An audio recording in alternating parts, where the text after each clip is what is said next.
a notification. Okay. Welcome to the Zachrilege Cast podcast, YouTube video, blah, blah, blah, blah, blah, blah. This is live. It's Friday. We're having fun. This is episode number 145. It's June 1st, 2018, y'all.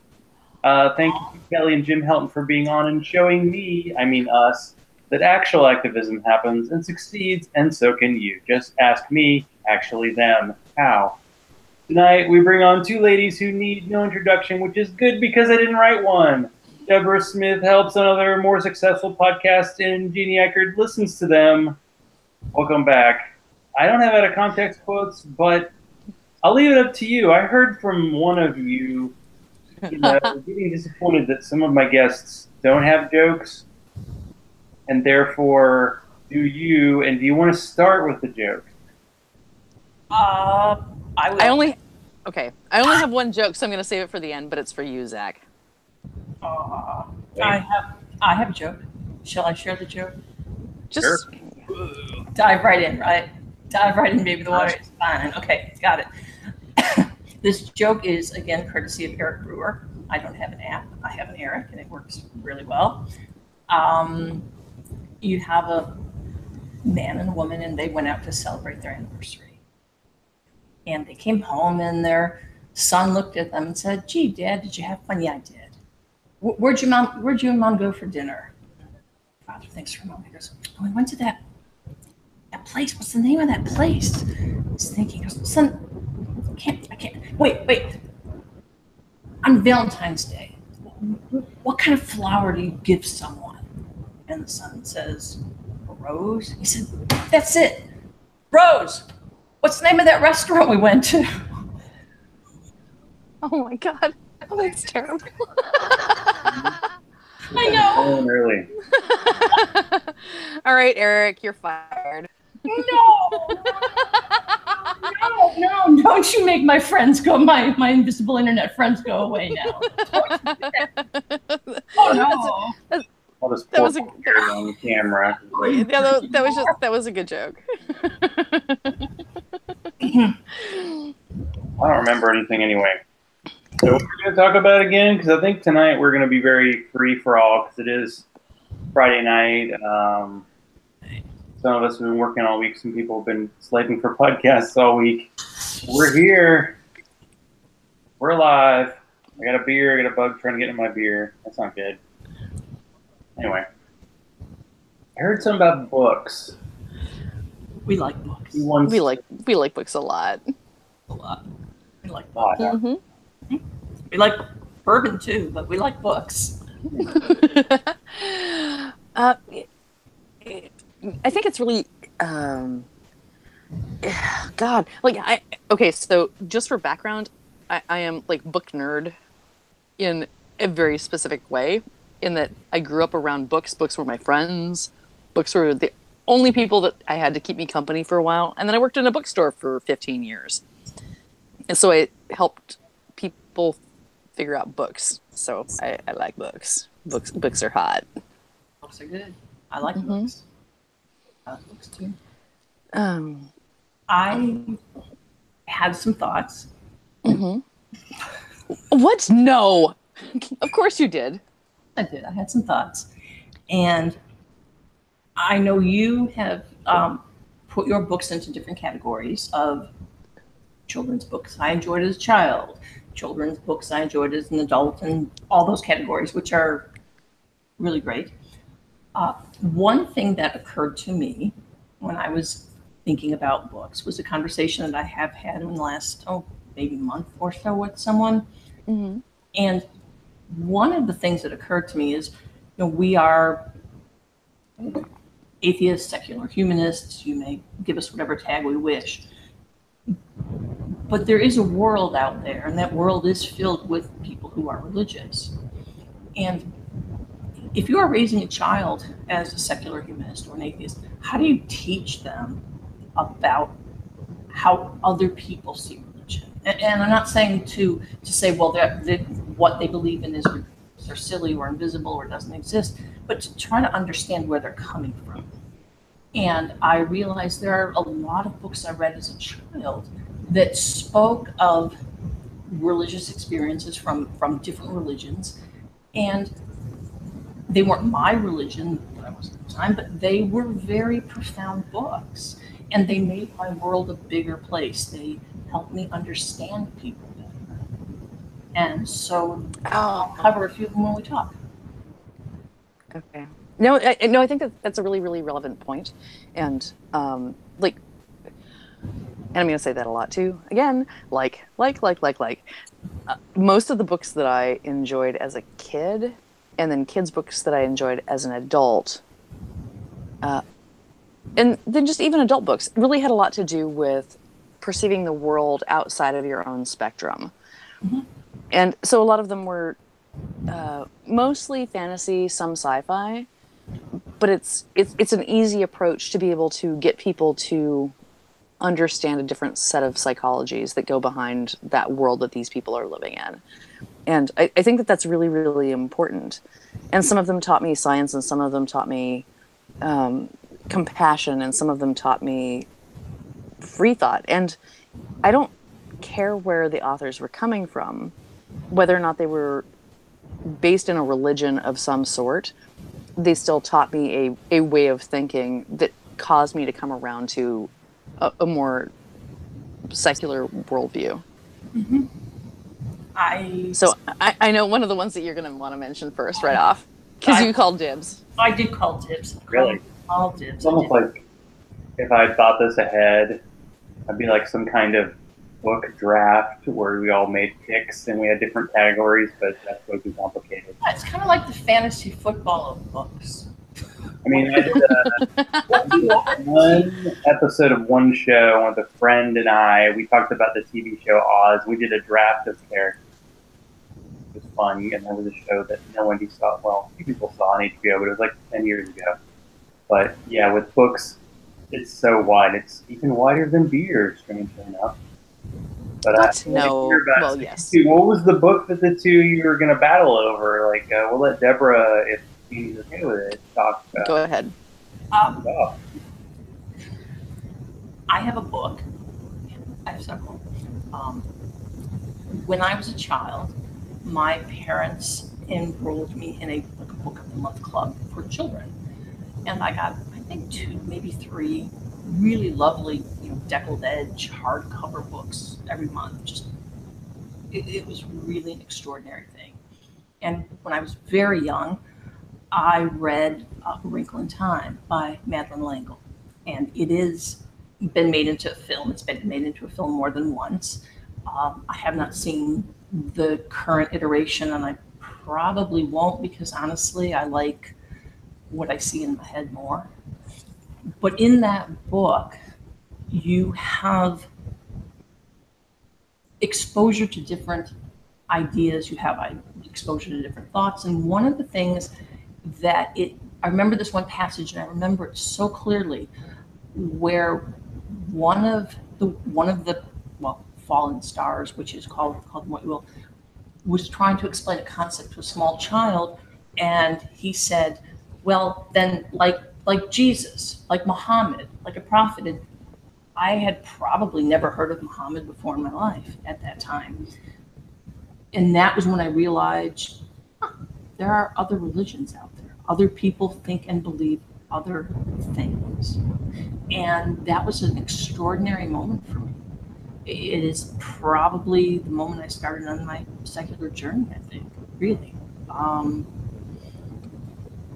And I remember, I still have the book, but I remember at the time reading it and coming near the end and being so entranced, so enthralled, that as you get closer to the end, you're thinking, maybe there's something hidden behind the back flyleaf. Maybe there's something else there.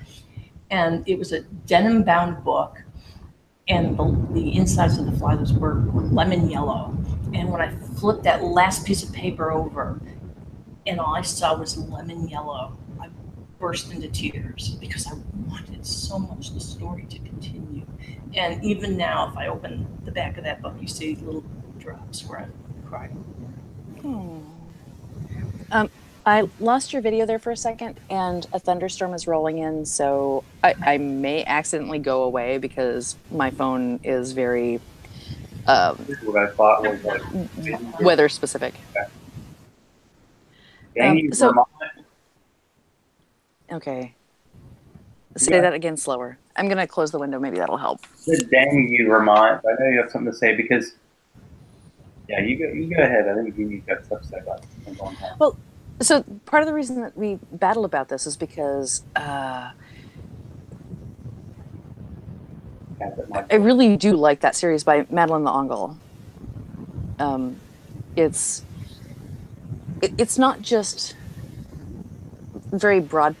It doesn't just have a broad perspective about the way that people view the world, but it also is very science-minded. It has a very strong female character. It has a strong female character that relies on other people, not just herself. So I do find that to be often true with young adult fiction, is that a strong female character will be completely independent, which is not true for how people really interact. And I liked Meg, but I really do have to say that I love Charles Wallace, and Swiftly Tilting Planet, out of the three of them, was probably one of my favorites because it delved a little bit more into philosophy than the first ones did, which I think were more into science with more of a spattering of religion kind of dipped in there. Languages. Because you have one of the characters who speaks using borrowed words. Yes. And, for the first time I heard words from Pascal, the heart has its reasons, whereof reason knows nothing. And I was entranced by such language. Mm-hmm. I was entranced by, and then I realized there are all these other languages that I could learn. There's Latin, and there's Greek, and there's French, and there's German, and there's Japanese and Arabic, and there's just languages everywhere. Well, and kind of by that same idea, it not just languages, but the languages also teach you a different way of thinking. Like, you will view your world differently, I think, based on the words that you have to speak. Like, your lexicon defines your world in some way. Very much so. Yeah. Want to tell us about that? So can I mention a few of the books that are like have a lot of, no, I'm going to mention some of the books that have they have religious connotations or philosophical connotations that are outside of our own realm of thinking right now as who we are. And these are kids' books that I read as a kid, and part of the reason that I became atheist. And honestly, the Chronicles of Narnia, I got Lion, the Witch, and the Wardrobe as a gift for my birthday or Christmas. I still have it, and I was really fucking young. And it was at the time when my dad would read us a story, or a chapter a night, and it was then 2 chapters a night. And by the time he got finished, I was desperate for more, so I just reread the whole thing and then went out and bought the whole set. And so that was an interesting way of viewing the world, which was it spoke to the religion that I was in right then, but in a way that was outside of that religion. So it more has, I think, to do with philosophy and maybe a broader understanding of the world and a little bit more give and take. And because it's also, for me, historical, it was, no, this is how we evolved as a culture. Because where I am right now is very much informed by who we were then, even if that was people and not the time, place in which I lived. We still are a reflection of that. And then other things that I had were Anne McCaffrey, the Dragon Riders of Pern and the Harper Hall novels especially, were very influential because not only is this a different culture, but this speaks to the thing in my... I love history. So this reflected a lot on medieval, late medieval, early Renaissance culture, and was a different way of living, a different way of thinking, a different way of interacting with the world. Mm-hmm. And then I had Susan Cooper, who did the Dark is Rising series. And I have my favorite of those. But, okay, so now we're talking still England, but a little older than me, not as old as Narnia, but more pagan. And okay, so that was an interesting way of looking at the world. Let's go with that. And then I had Lloyd Alexander, who was writing about Welsh mythologies within a context for young adults. And Terran Wanderer was, for me, I think, probably my version of The Wrinkle in Time. Like, that was the one that spoke to me the most. And I don't know if you guys are familiar with any of these. I know some of them. Did you read any Pearl Buck when you were a child? I didn't. Or if I did, it was like a passing thing. It came in, it went away. It didn't stick. I like her work very much. And again, she was a child of missionaries in China, and she wrote of life. Oh, yes. Okay. And of life in Japan. And again, it was another world that was opened. And when she spoke of it, it was not specifically from any religious perspective. It was really cultural immersion, and she was speaking with voices of people that she had met, or people similar to people that she had met, or stories that she had heard about forebears and customs and traditions, and where it caught people like fish and held them captive, and where it caught them like fish and set them free. And it was really, really fascinating. I liked her work very much. I did. Do you have any books, Zach, that you remember from anything that you hung on to as a kid? Something that really grabbed you? Yeah, I can only think of one, and it was a book my mom read to me when I was a kid, and it was Watership Down. Oh. And I remember reading it again, maybe as like a teenager, and like remembering it like one day I read like 175 pages. I was zooming through it. And also there's a really trippy like cartoon version of it that exists out there that's kind of wild. I don't know if that's still it actually probably something I would see and it would freak me out, bring back weird childhood memories. But yeah, I mean, I cried so often during that book. I mean, a story, but it's kind of like Animal Farm. It's like you're using animals to tell a human story. You know, they live in a certain area, and some of them decide to leave because things are going to be bad. And then once they leave, they have all these adventures. And, you know, well, that's actually that could be. I didn't even think about that. That could be a whole like sub series of genre books as animal fantasy as culture. Describing ourselves, like there's Charlotte's Web, Watership Down, like so, you know, even Old Yeller, Where the Red Fern Grows, like all these stories that are told kind of from the perspective that really heavily involve animals, and okay, granted, often dogs, but you know, sometimes pigs and spiders and rabbits. Black Beauty. Oh, yes.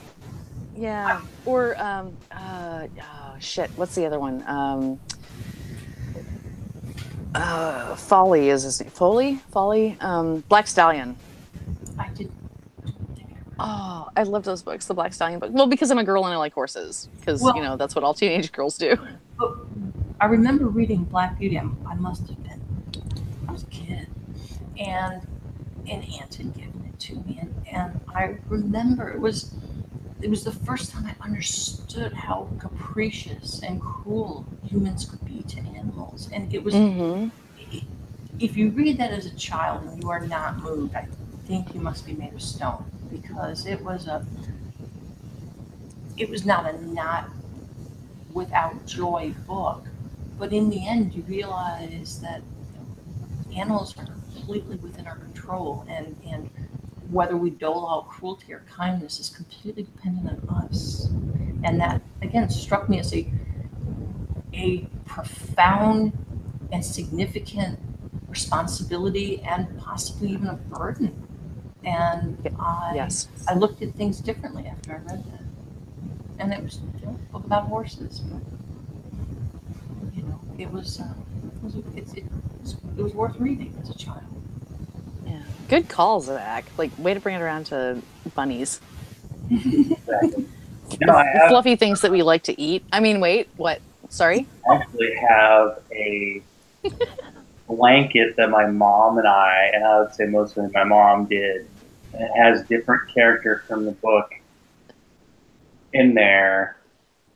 And I think my sister-in-law wanted it, and my mom's like, no, that's your thing. And I'm like, well, okay, but I don't know what I'm going to do with it. But something we did together as kids. But I cannot remember like passages or like even details about the book itself. I just remember the animated version. They had like a seagull character, and he would go "Big water," like he was doing this really bad like Eastern European accent and things. Oh, like Disney movies. Mm-hmm. Yeah. But I mean, I think the animated thing was like in the 70s. So I mean, this is good technology. I had to go track it down because I'm thinking of like movies I like, but now as an adult, I'm like, wait a second. Like, I really like the movie The Black Hole, but now if I watch it, I probably would totally go, what the hell was that? In the 70s, Disney trying to do like a Star Wars movie and doing a really depressing movie about robots and people being taken over by them, and very weird. Did you read National Velvet, Jeannie? If I did, it was a really long time ago. I don't think so, but I might have. But it didn't strike a chord with me. I mean, not enough that it was a book that I hung on to, like I did with the Black Stallion series. I like National Velvet for several reasons. One was, and I've mentioned this before about my parents, I didn't see myself as, this is the world and you are a girl in it. It was simply, this is the world, you're a person in the world, and yes, do what you want to do. And I read that book and it occurred to me, but wait a minute, I'm sorry, women cannot compete as jockeys, and why is that exactly? And that befuddled me. And what's interesting is that Velvet's mother in the book is a woman who swam the English Channel. There, I got it out. And so she was a strong, big, powerful woman, and yet she was not distant from her husband and her children, but formal with her husband and her children. And the idea was that she is this strong, powerful woman who has now assumed different responsibilities and a different demeanor. She's sort of been almost tamed in a way. Again, books open windows. Sometimes you can't open the door yourself, but books open windows for you. Yes. Yeah. So I have other categories. Good. Tell us. Do you want to? No. Okay. So things that I read as an adult, or pick a category. Or kids books that I read as an adult that really changed me. Pick a category. I'm gonna go with kids games or kids books because and I was looking at Ender's Game. So that's a book that I had it recommended to me a number of times when I was in middle school, and I didn't read it until my early 20s. And it was one of those books that I really, really wish that I had read when I was 12 or 13 or 14. It was influential then. It probably would have been more influential if I had read it when my fellow nerds were telling me, you have to read this book. But I wasn't really into sci-fi then. And I was kind of sick of fucking male characters all the time. Mm-hmm. So I kind of gave that a pass. I liked Ender's Game. Who didn't? I loved Speaker for the Dead. I absolutely loved Speaker for the Dead, and I thought that was a wonderful book. And again, in that Orson Scott Card is unusual in that I don't know that I'd want to sit down. Well, I probably would want to sit down and have a conversation with him, but he's a Mormon. Of course you would. Yeah. And he's a Mormon. And oddly enough, a lot of the characters that he writes about are Catholic. He seems to have a fascination with things Catholic. And the book of Speaker for the Dead takes place on a planet that's been settled by humans, and it has a very strong Catholic background. And the job of a speaker for the dead is to go whenever called and you speak the truth about that person's life. It's not meant to be a pretty eulogy. You tell the difficult things. You tell the sometimes wrong choices, but you tell the completeness of a person's life. Yeah, for better or for worse. And that changed me, because I realized I don't want someone to speak something about me that is simply lovely phrases. I want them to know me as a complex, fraught, and often disappointing person. Oh, chick, I've got your back on that one. I will speak when you're dead. I mean, my favorite part of like when my dad's mom died at the funeral was that people were telling stories. And it wasn't necessarily like, this is a great thing she did. It was just like, this is something that happened. I thought that just brought the humanity home in a sort of religious context, because that's what funerals tend to be. I mean, my parents actually got a nun they were really close with to do the service, and then a lot for the rest of the family. But when people just told stories, I like that.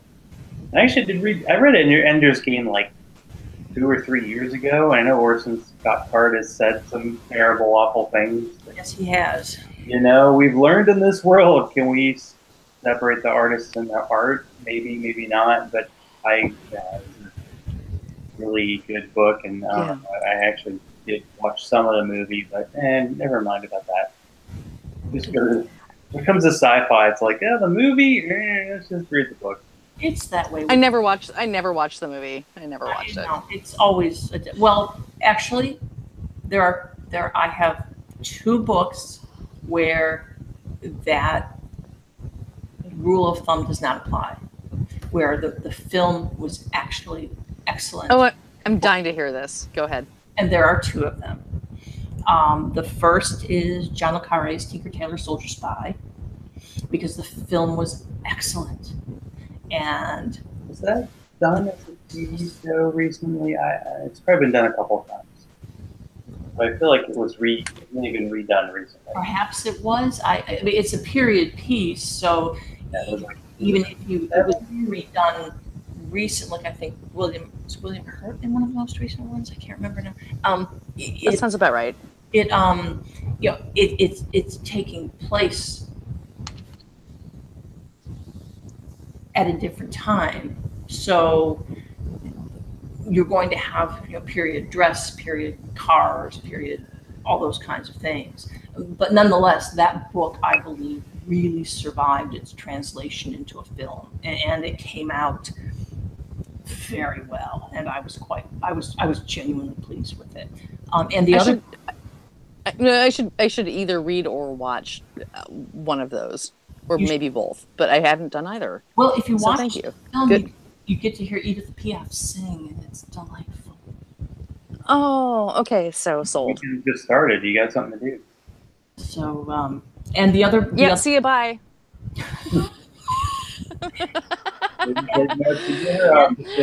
I'm sorry, Deborah. What was the other one? And the other book that I believe survived going from book to film was Muriel Sparks' book, The Prime of Miss Jean Brodie, which starred Maggie Smith, and she is brilliant.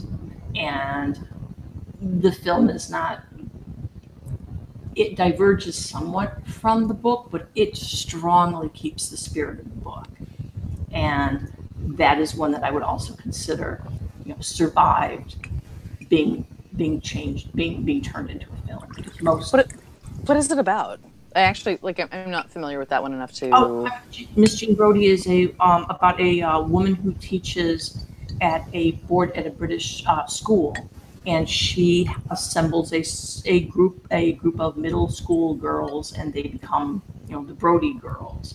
And she speaks and says, my job is to put old heads on young shoulders. Oh, I love that. I love that. It's a very complicated.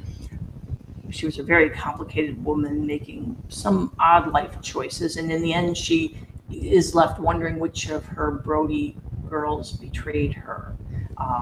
But it's a good book. It's It's a very good film, and Maggie. In what time period is this set? Ish, get like ballpark. Somewhere between, I would say, 55 and 65. 1955. Of this century, okay, or of last century. Sorry.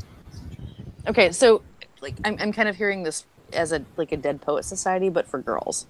Would that be no? Very okay. Because she doesn't choose girls that are particularly brilliant. Some of them are ordinary or even not ordinary, or less than ordinary, however you want to define that. She is doing it as a way to have power over people, and so she's not nurturing as much as she is taking. And oddly enough, one of the thoughts that had occurred to me when that phrase came to me, putting old heads on young shoulders, I thought that is one of the things that we are, in a really good way, doing the opposite of in our community, is we are taking very young heads and putting them on old shoulders and saying, look through the eyes of a 20-year-old, look through the eyes of a 25-year-old. Mm-hmm. Don't be 40, don't be 50. Look through the eyes of a young person. See the world the way they see it. So I'm all for putting young heads on old shoulders. Oh, that's good. No, I like this. Thank you. Yes. So, you want to tell us about working in a bookstore, please? Wait, working in a bookstore? I can tell you how I got the job. Okay. I had actually worked in a couple of libraries through high school, usually for just credit, taking boxes and boxes of National Geographics. And this is while we're transitioning over from barcoding, or from everything being in card catalog to things being barcoded. So it was like, okay, so take the card catalog to the shelf and go match everything up and pull out the cards that don't match up to books because the books aren't there. And like I said, National Geographics, and okay, so I've got boxes and boxes of them, and okay, we're gonna pick out like the one best copy out of all of these collections that people have given us over the years, and donate what we can, but keep an actual record of all these things. And so when I applied for this job, the general manager sits down and he says, so what do you think a day is going to be like? And I think that he's probably expecting, well, it's going to be like standing around on counters and leaning on tables and drinking coffee and having long conversations about books. And what I told him is it's going to be dusty. It's going to be dirty. It's going to be a whole lot of minutia. And it's going to be trying to make people happy with what they're taking home. But it's going to be work. And I think I had the job within 15 minutes, and we really just spent the next hour and a half just shooting the shit. I think that he probably like bumped two other people, and he had broken his foot, so he wasn't going anywhere. But he didn't kick me out either. So, and that's where I started my life as a professional bookseller for 15 years.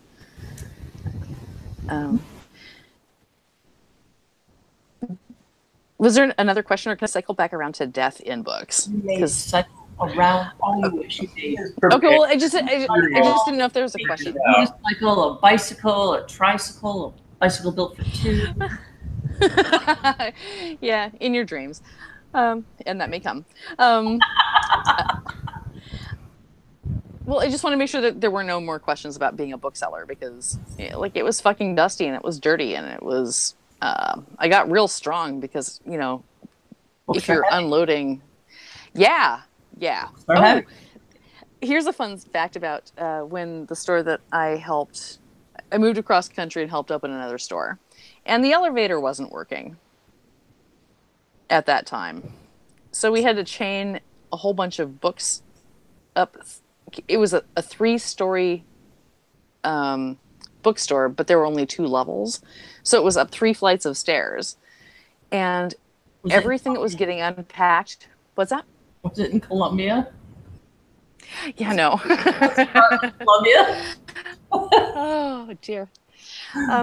But everything that was getting unpacked for the first week was all the heavy stuff, art books, computer books, cookbooks, boxes of CDs. So it's not like mass markets, like, here's your romance novels. These things are fucking light. Oh no, this is like, oh my God, this thing weighs like 60 pounds and we're going to chain this whole thing. We don't have an elevator. We're just going to like pass it from one person up to the next, all the way up to the top of the stairs, put it on a cart and send it to where it's going.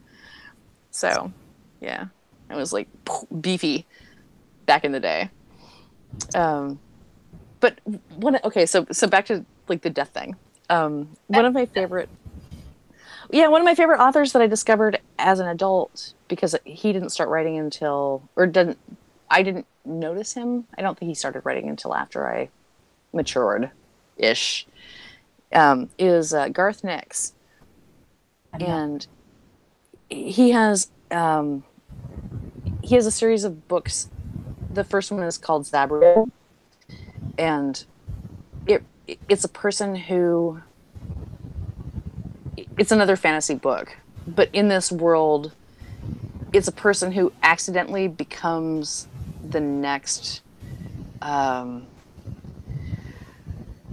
what's the Greek, or lost it, the one who helps people transition from life to death. So it is this person. So it's kind of like Death in the Sandman series. That's kind of her job, and it's not something she picked. It's kind of something she inherited because she's next on the list.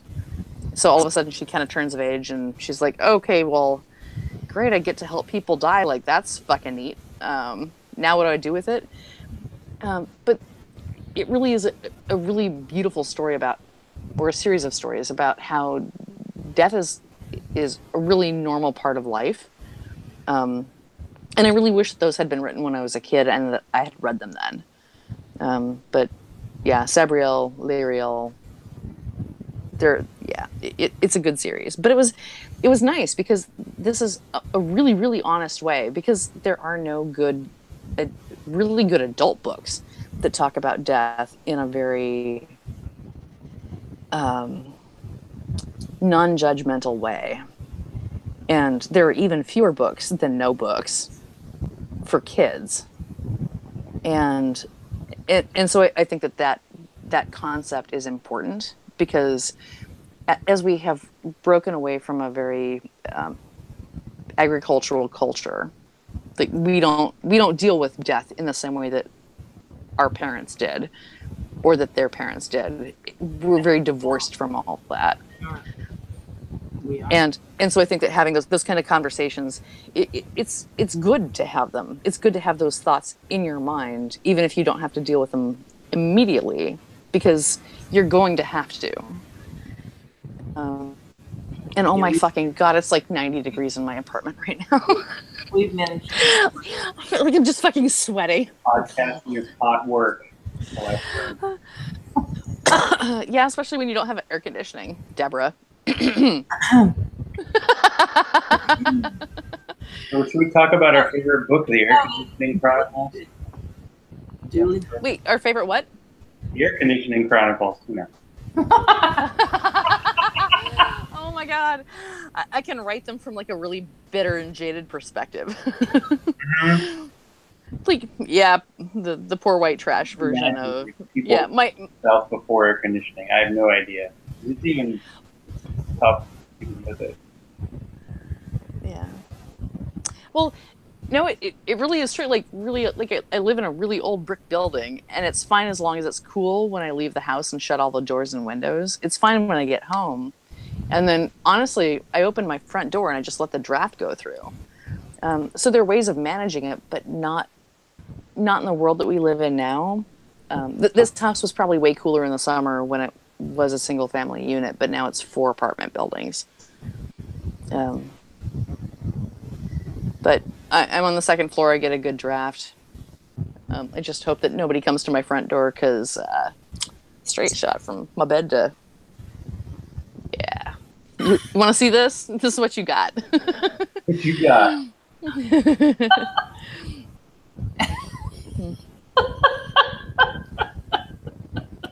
Yeah, Deborah speechless for the first time. Okay, wait, where are we at for time? Because oh shit. Okay, so I actually have to. I'm gonna have to wrap up with three more brief mentions. 3 more, huh? Uh, well, yeah, like I'm gonna keep going in the children's literature game. Tamara Pierce and Robin McKinley, and Robin McKinley I had actually read as a younger person. Tamara Pierce didn't start writing, I think, until later, so I didn't discover her until I was an adult.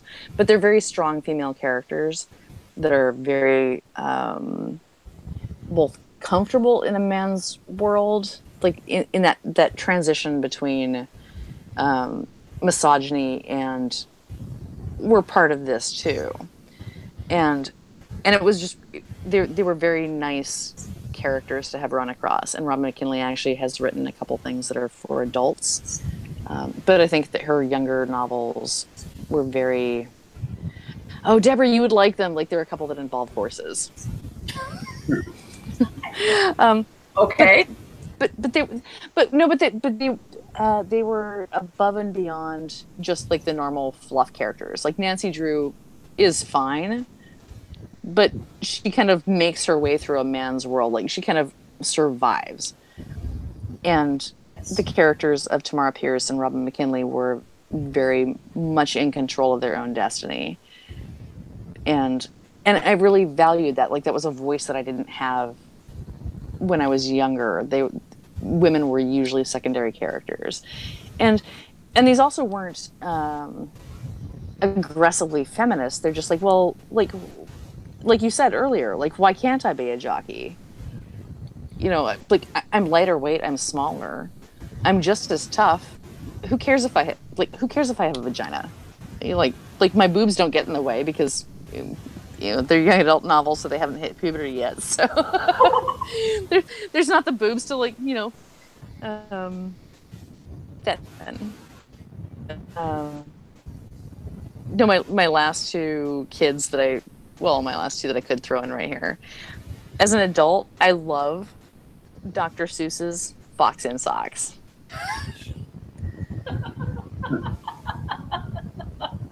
It's one of my favorite. Like I used to almost have it memorized. I could probably still do a good chunk of it from the top of my head. But it's such a great book. And I don't know if I would have, well, one, been able to say the words as a child, because there are a lot of them. And in really complicated patterns that most adults can't manage to get through. But as an adult, it's one of my favorites.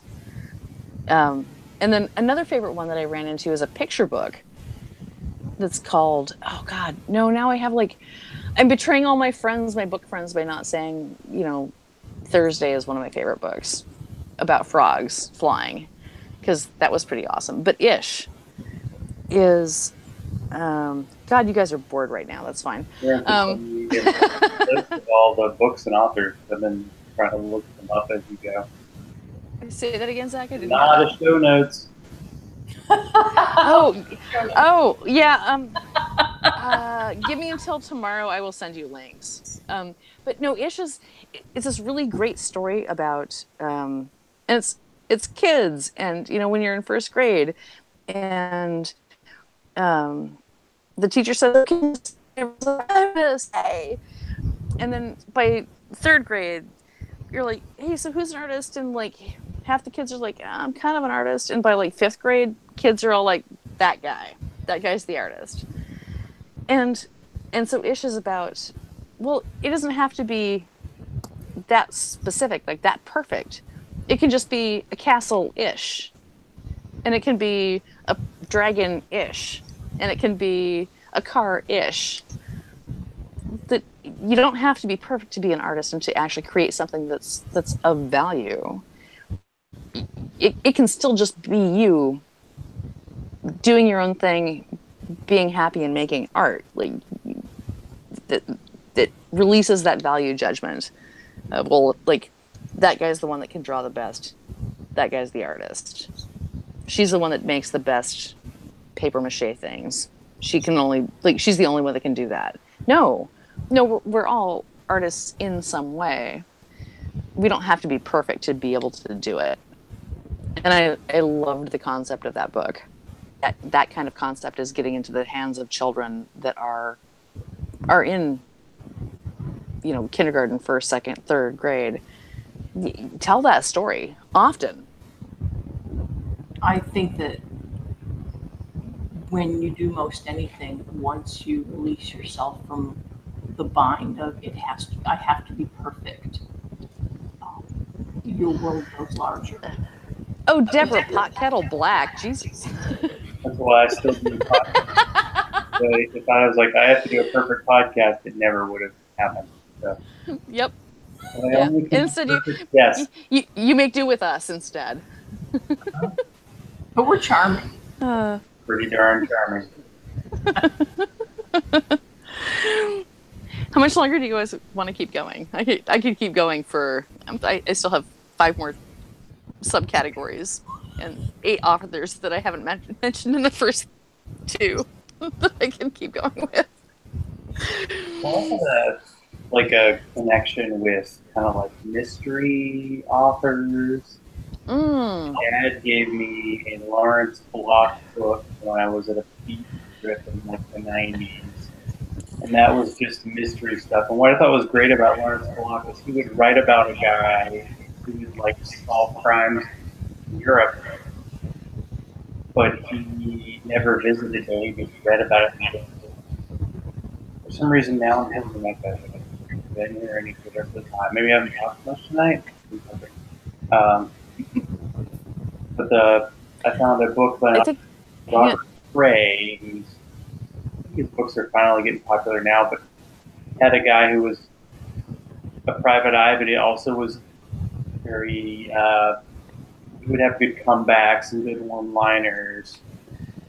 It was like his partner they were both like Vietnam vets, but the other guy was really quiet, just did the job, and this guy was just one he would always think that one-liners. And I really enjoyed that stuff, and I've been following that author for a long time. I don't even know, I know some of the books have become movies, but I have a few on my list. I have a few on my list. There's an author that I want to mention, and there's a specific book that I want to mention. If I can return just a moment to reading books that allow someone to peek into the non-secular world in a way that is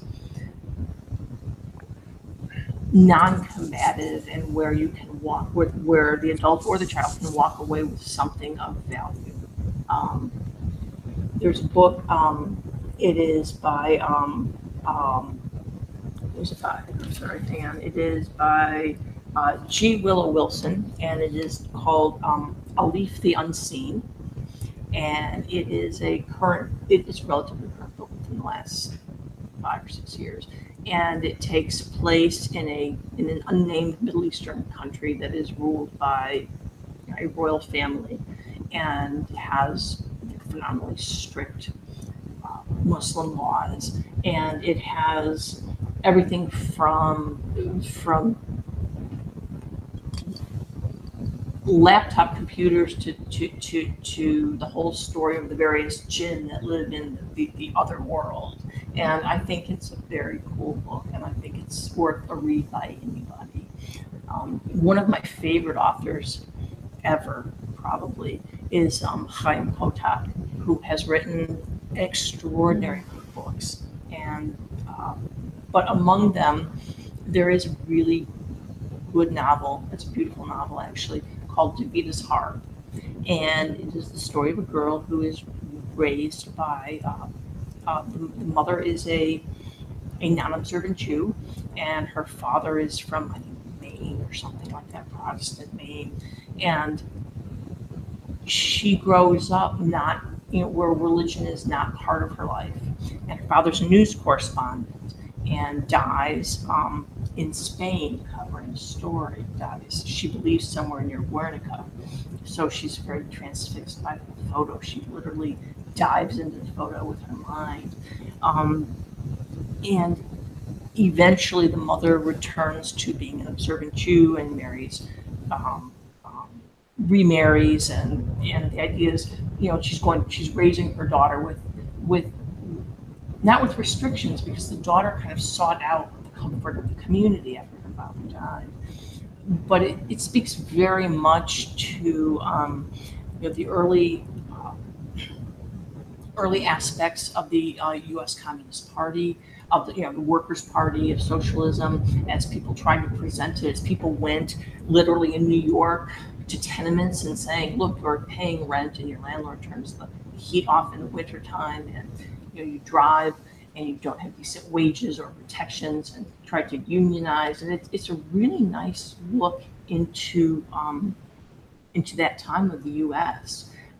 Before. So this is like 10s, 20s, 30s, somewhere there. This would have Or is taken it a bit later?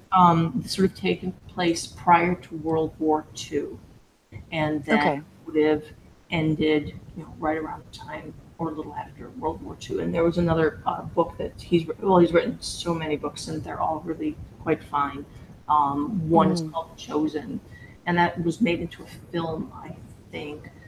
And in it, you have two boys who become forbidden friends almost, because one is part of an Orthodox sect, and the other is simply a conservative Jew. So one has the payas and one does not, and one has an marriage arranged for him that he doesn't want to be in, and the other has no concepts of such things. And you realize that religion is not uniform. That people observe it in different ways. People accept some parts and not others. People reject some aspects. People form their own sort of hodgepodge of, well, I can do this part, but this part is a bridge too far. But it's a story of two boys that are friends, and neither of them really wants the other's world. But in the other's world, they both can observe tremendous joy and tremendous sorrow. And it's a good book. I strongly recommend it. I do it. Well, I know that a lot of your interest tends to lie in, and now I'm getting feedback, sorry.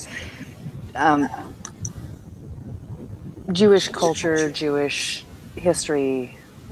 I know that is a thing that is a draw to you. That is something that you empathize with. And the feedback went away. Yay. I read this one book, and it took me less than a lunch break to read. It's very, very short, and it's incredibly harsh and incredibly powerful, called Address the Unknown. And so they're letters that are written back and forth between a man who is actively involved in Nazi Germany and a man who used to be his boyhood friend, but moved to the Americas. And I'm not going to give away the punchline of this, but it's a series of their correspondence and how it went from friendship to more and more disparate views of how they interacted with the world. And I can't remember the author's name. I'm trying to remember where it was in the alphabet. I think the author's last name started with, I'm going to say an L or an M, just because of picturing the bookshelves where I used to put this book often. But yeah, it was a very quick read, and it was, if you get a chance to pick it up at some point, do so. Because it was more of an insight into the psychology from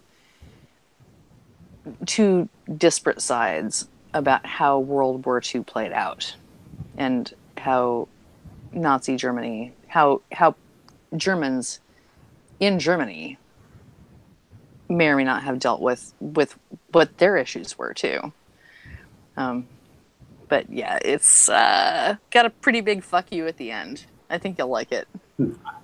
Probably. I probably will. I have one more to throw out, and that is actually I have a whole bunch more I could put out, but I still have my list, but yeah. I know. Zach is going to have to cut us off when he's ready for us to be done. He'll cut us off. All right. I have one more book that I would. I have an author I would recommend, and then I have a single book that I would recommend. And the author is Tom Rob Ford. He has written the book called The Farm, and he's written a trilogy called the Child 44 trilogy. I recommend all 4 books. I endorse them fully. And the other one is there is a book by a person named Terry Hayes called I Am Pilgrim. And if you like something that starts out as sort of a crime thriller and turns into an espionage novel, it's very good. Nice. Okay. I'm going to throw in one last one too, Zach. We still have time for this. Yeah. One of my favorite books is it's the dictionary. When I leave my microphone on, I feel like I'm getting like feedback, so I keep muting myself. So go ahead. One of my favorite books is the dictionary. All the words are in it. Well, I pick it up and I always read at least 2 entries up and 2 entries down from anything that I'm looking at, and sometimes I just read the whole page, and sometimes that takes me that is one of my favorite books to pick up and just spend time with. I love the dictionary. I love etymology, not bugs. History of words. Yeah, the bugs would be entomology. So yeah, I gotcha. Yes. Yeah. No bugs. I'm good on that. I live in Florida. Well, okay. So, I'm watching a moth fly around my house right now, and I'm not happy with that. So, no bugs. No bugs is good, and that's the reason that I live where I do is because we have less bugs, and our bugs are less scary. We have big bugs, and they are. Right. Yeah, and the reason that I don't live in fucking Florida. The only reason? No. There are old people down there. I was wondering, could ow, that was wow. Well, Deborah and Jeanne show just feel like we Haley's down there too, so that joke, your joke. Oh wait. No, Zach first. What? Does Zach have a joke? Or... I don't have a joke. I do have and I think I told Deborah about it. I'm a big. You went to a joke website. Yeah, well, I think I deleted that email, so it's gone. Okay, so this is my joke for Zach. Okay, so 3 men stroll into a pub, and it's a Brit, an Irishman, and a Scotsman. Shut up. I mean, hush you, please. Pretty please with sugar on top. Shut up. So a Brit, a Scots, an Irishman all stroll into a pub. They all order a pint. A fly falls into each of their beers. The Brit, being the very staid Brit that he is, calmly pushes his beer across the bar and orders another one. The Irishman, being an Irishman, picks his fly out of the beer, throws it over his shoulder, and drinks the beer. The Scot picks up the fly and says, "Spit it out, you filthy bastard!" See? You saved that. Okay, it's a beer joke. It's a beer joke for you, because my joke site came back to life, so I'll the first one I see. Oh. Yeah. Just like a guy. You're late, dude. Why did the man take a pencil to the window? He wanted to draw the curtains. Oh. There you go. Is that a dad joke? I don't even know anymore. Yeah, that was a dad joke. Yeah. That was to cover before we call tonight. I kept thinking I do so many books, but it's like I want to hear other people's books. About like 20. We haven't even covered like graphic novels or books on audio or books that I liked. I will say, my wife and I, we just did a beach trip, and we got the audiobook for American Gods. It wasn't just American Gods, it was like the 10th anniversary, and I swear he made changes, because I remember reading the book a while back. But we only got through half of it driving to Florida and back, and I think I'm just finishing it up.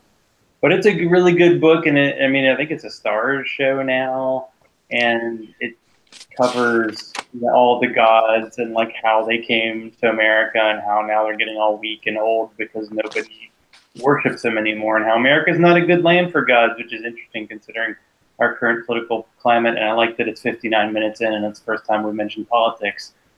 Lovely. So we have Okay. parting. Wait. I have to make you both jealous. Sure. I have an uncorrected proof of American Gods.